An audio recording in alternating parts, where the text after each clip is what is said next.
তুরস্কের সঙ্গে উত্তেজনা, প্রচুর সামরিক সরঞ্জাম কিনছে গ্রিস। ম্যাক্রনকে এরদোয়ানের হুঁশিয়ারি। ফের সুইডেনে পুরানো হলো কোরআন। রাসূলকে অবমাননা, ফরাসি দূতাবাস বন্ধের দাবিতে পাকিস্তানে বিক্ষোভ।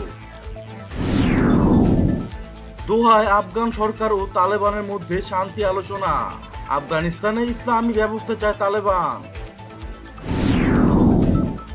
ইসরায়েল বাহরাইন কূটনৈতিক সম্পর্ক স্বাগত জানালো মিশর আমিরাত। আইআরজিসির হুঁশিয়ারি। পাশ্চাত্যের সম্ভাব্য নিষেধাজ্ঞার জবাব দেবে রাশিয়া, বলল পররাষ্ট্রমন্ত্রী। মিশরের মুসলিম ব্রাদারহুড নেতা মোহাম্মদ বাদির যাবজ্জীবন। মানবাধিকার নিয়ে যুক্তরাষ্ট্রকে একহাত নিলেন ইরানের প্রেসিডেন্ট। ইসরায়েলের সাথে বাহরাইনের সম্পর্কের তীব্র নিন্দা ফিলিস্তিনের। আরব শাসকরা তাদের দীর্ঘ গোপন সম্পর্ক প্রকাশ করছে মাত্র। হিজবুল্লাহ। মার্কিন কূটনৈতিকদের উপর বেইজিং এর পাল্টা নিষেধাজ্ঞা। আল আকসা মসজিদ ও ফিলিস্তিনের সাথে চরম বিশ্বাসঘাতকতা করল বাহরাইন। আমিরাত বাহরাইনের সাফল্যেও থামছে না নেতানিয়াহুর পদত্যাগের দাবি। এমন অস্ত্র যা কেউ কখনো শোনেনি, ট্রাম্পের মুখে কি পরমাণু অস্ত্রের ইঙ্গিত। ইরানি ড্রোনের ভয়ে পালালো 3 মার্কিন বিমান। তুরস্ক যাচ্ছেন পররাষ্ট্রমন্ত্রী মোমেন। এবার পূজা উপলক্ষে ভারতকে 3 গুণ বেশি ইলিশ দেবে বাংলাদেশ। এবং সবশেষে থাকছে, করোনা মোকাবেলার কৌশল পাকিস্তানের থেকে শেখা উচিত অন্যদের, বলল হু। ভূমধ্য সাগরের প্রাকৃতিক সম্পদের নিয়ন্ত্রণ নিয়ে তুরস্ক ও গ্রিসের মধ্যে উত্তেজনা বিরাজ করছে। আর এমন পরিস্থিতির মধ্যেই প্রচুর পরিমাণের সামরিক সরঞ্জাম কেনা সহ সামরিক বাহিনীর শক্তি বাড়ানোর ঘোষণা দিয়েছেন গ্রিসের প্রধানমন্ত্রী কিরিয়াকোস মিৎসোটাকিস। ফ্রান্স থেকে 18টি রাফায়েল যুদ্ধবিমান, 4টি মাল্টিপারপাস ফ্রিগেট এবং 4টি নেভি হেলিকপ্টার কেনা হবে বলে তিনি জানান। আরও 15,000 সেনা রিক্রুটের ঘোষণা দিয়ে গ্রিক প্রধানমন্ত্রী বলেন, ট্যাঙ্ক বিধ্বংসী নতুন অস্ত্র, নেভি টর্পেডো এবং বিমান বাহিনীর জন্য ক্ষেপণাস্ত্র কেনা হবে। নতুন 4টি ফ্রিগেট আপগ্রেড করা হবে। এতে কয়েক হাজার কর্মসংস্থান হবে।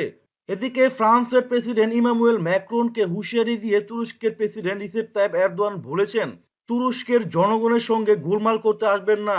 গত শনিবার ইস্তাম্বুল শহর থেকে টেলিভিশনে দেওয়া এক ভাষণে এরদোয়ান কথা বলেন। পূর্ব ভূমধ্য সাগরে তেল গ্যাসের অনুসন্ধান কার্যক্রম নিয়ে গ্রিসের সঙ্গে যখন তুরস্কের প্রচণ্ড সামরিক উত্তেজনা চলছে, তখন তিনি এই হুঁশিয়ারি উচ্চারণ করলেন। পবিত্র ধর্মীয় গ্রন্থ কোরআন পোড়ানোর ঘটনা ঘটেছে সুইডেনে।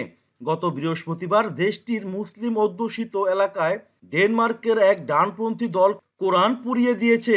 প্রতিবেদনে বলা হয়েছে, অবৈধভাবে করা এক বিক্ষোভের মধ্যে ডেনমার্কের স্টাম কুর্স দলের সদস্যরা স্টকহোমের রিংবিতে কোরআন পুড়িয়ে দেয়। স্টাম কুর্স দলের লিডার কোরআন পোড়ানোর ভিডিও পোস্ট করেছেন। সেখানে দেখা যায় এক ব্যক্তি কোরআন পুড়িয়ে দিচ্ছে। এদিকে ফ্রান্সের বিতর্কিত শার্লি অ্যাবদো ম্যাগাজিনে বিশ্বনবী হযরত মুহাম্মদ সাল্লাল্লাহু আলাইহি ওয়াসাল্লামের অবমাননাকর কার্টুন প্রকাশের প্রতিবাদে পাকিস্তানের রাওয়ালপিন্ডি শহরে হাজার হাজার মানুষ বিক্ষোভ মিছিল করেছেন। বিক্ষোভকারীদের বেশিরভাগই ছিল শিক্ষার্থী। বিক্ষোভকারীরা ইসলামাবাদে অবস্থিত ফরাসি দূতাবাস বন্ধ করে পাকিস্তানে নিযুক্ত ফ্রান্সের রাষ্ট্রদূতকে বহিষ্কারের দাবি জানিয়েছে। আফগানিস্তানে শান্তি প্রতিষ্ঠায় অবিলম্বে যুদ্ধবিরতির আহ্বান জানিয়েছে দেশটির সরকার।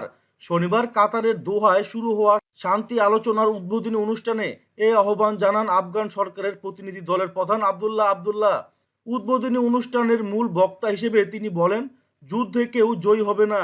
এদিকে অনুষ্ঠানে আরেক বক্তা তালেবান প্রতিনিধি দলের মুখপাত্র মোল্লা আব্দুল গানি বারাদার যুদ্ধবিরতির ব্যাপারে কিছু না বললেও আফগানিস্তানকে ইসলামী আইনে রাখার উপর জোর দেন। অবৈধ ইহুদি রাষ্ট্র ইসরায়েলের সঙ্গে বাহরাইনের পূর্ণ কূটনৈতিক সম্পর্ক স্থাপন ও সম্পর্ক স্বাভাবিককরণের বিষয়টিকে স্বাগত জানিয়েছে সংযুক্ত আরব আমিরাত ও মিশর। শুক্রবার রাতে মার্কিন প্রেসিডেন্ট ডোনাল্ড ট্রাম্প দুই দেশের মধ্যে সম্পর্ক স্বাভাবিকরণের ঘোষণা দেন। এরপরই মিশরের স্বৈরশাসক আবদেল ফাত্তা আল সিসি এক টুইট বার্তা বাহরাইনকে অভিনন্দন জানিয়ে বলেন, ইসরায়েল বাহরাইন সমঝোতা মধ্যপ্রাচ্যে শান্তি প্রতিষ্ঠায় গুরুত্বপূর্ণ ভূমিকা পালন করবে। আর বিষয়টিকে অতি গুরুত্বপূর্ণ হিসেবে আখ্যায়িত করেছেন সংযুক্ত আরব আমিরাতের পররাষ্ট্র মন্ত্রণালয়ের মুখপাত্র হেন্দ আল উতাইবা। এদিকে কুচ দখলদার ইহুদিবাদী ইসরায়েলের সঙ্গে স্বাভাবিক কূটনৈতিক সম্পর্ক স্থাপনের যে সিদ্ধান্ত বাহরাইন সরকার ঘোষণা করেছে তার তীব্র নিন্দা জানিয়েছে ইরানের ইসলামী বিপ্লবী গার্ড বাহিনী বা আইআরজিসি। এই বাহিনী হুমকি দিয়ে বলেছে, বাহরাইনের জল্লাদ শাসক যেন কুচ মুজাহিদদের পাশাপাশি বাহরাইনের মুসলিম জাতির কঠিন প্রতিশোধের অপেক্ষায় থাকে। ইরান সরকারের পক্ষ থেকে রাষ্ট্রীয়ভাবে এরই মধ্যে মানামার এই সিদ্ধান্তের তীব্র নিন্দা জানানো হয়েছে। রাশিয়ার পররাষ্ট্রমন্ত্রী সের্গেই ল্যাভরভ বলেছেন, তার দেশের বিরুদ্ধে পশ্চিমা দেশগুলোর সম্ভাব্য নিষেধাজ্ঞা বিনা জবাবে ছেড়ে দেওয়া হবে না। তিনি শনিবার রাশিয়ার 1 নম্বর টিভি চ্যানেল রুসিয়া এককে দেওয়া এক সাক্ষাৎকারে বলেছেন, আন্তর্জাতিক সম্পর্কের ক্ষেত্রে পারস্পরিক পদক্ষেপের নীতি অনুসরণ করে পাশ্চাত্যের সম্ভাব্য নিষেধাজ্ঞার জবাব দেওয়া হবে। এর আগে ক্রেমলিনের মুখপাত্র দিমিত্রি পেসকভ বলেছিলেন, ইউরোপীয় দেশগুলো আলেক্সি নাভালনির অসুস্থ হয়ে পড়ার ব্যাপারে ভুল তথ্যের উপর নির্ভর করে রাশিয়ার বিরুদ্ধে নিষেধাজ্ঞা আরোপ করতে চায়। মিশরের একটি আদালত দেশটির বৃহত্তম ইসলামপন্থী সংগঠন মুসলিম ব্রাদারহুডের সর্বোচ্চ নেতা মোহাম্মদ বাদিকে যাবজ্জীবন কারাদণ্ড দিয়েছেন। ইসরায়েল ঘনিষ্ঠ দেশটির বন্দর নগরী পোর্ট সাইদের একটি ফৌজদারি আদালতের বিচারক সামি আবদের রহিম শনিবার এ রায় দেন। খবরে বলা হয়েছে, 2013 সালে পোর্ট সাইদে যে সহিংসতা হয়েছিল তাতে জড়িত থাকার অভিযোগে মোহাম্মদ বাদিকে ওই দণ্ড দেওয়া হয়েছে। ইসলামী প্রজাতন্ত্র ইরানের প্রেসিডেন্ট ডাক্তার হাসান রুহানি বলেছেন, মানবাধিকার কি জিনিস তা জানেই না মার্কিন শাসক গোষ্ঠী। তিনি শনিবার করোনা ভাইরাস মোকাবেলা বিষয়ক জাতীয় টাস্ক ফোর্সের বৈঠকে একথা বলেছেন। করোনা পরিস্থিতির মধ্যে মার্কিন যুক্তরাষ্ট্রের অব্যাহত অমানবিক তৎপরতার প্রতি ইঙ্গিত করে তিনি বলেন, করোনা সংকটের পরও মার্কিন সরকার ইরানের উপর থেকে ঔষধ নিষেধাজ্ঞা প্রত্যাহার করেনি, বরং ঔষধ ও টিকা কিনতে আন্তর্জাতিক সংস্থার কাছে $5 বিলিয়ন ঋণ চেয়েছিলাম। আমেরিকার বিরোধিতার কারণে তাও দেওয়া হয়নি।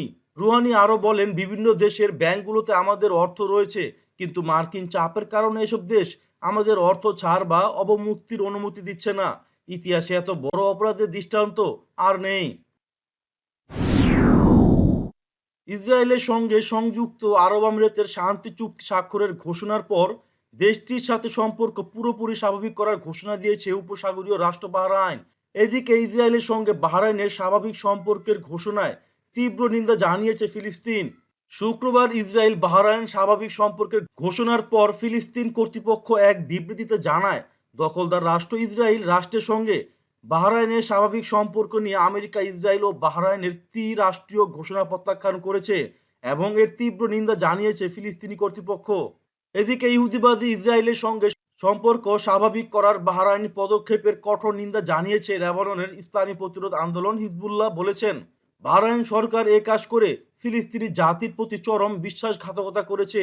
শনিবার এক বিবৃতি প্রকাশ করে বলেছে, ইসরায়েলকে স্বীকৃতি দেওয়ার এই অবৈধ রাষ্ট্রের সঙ্গে সম্পর্ক স্বাভাবিক করার যে সিদ্ধান্ত বাহরাইনের শাসক নিয়েছে আমরা তার তীব্র নিন্দা জানাই। বিবৃতিতে বলা হয়, আমেরিকার নির্দেশে বাহরাইনের একনায়কতান্ত্রিক সরকার এই সিদ্ধান্ত নিয়েছে।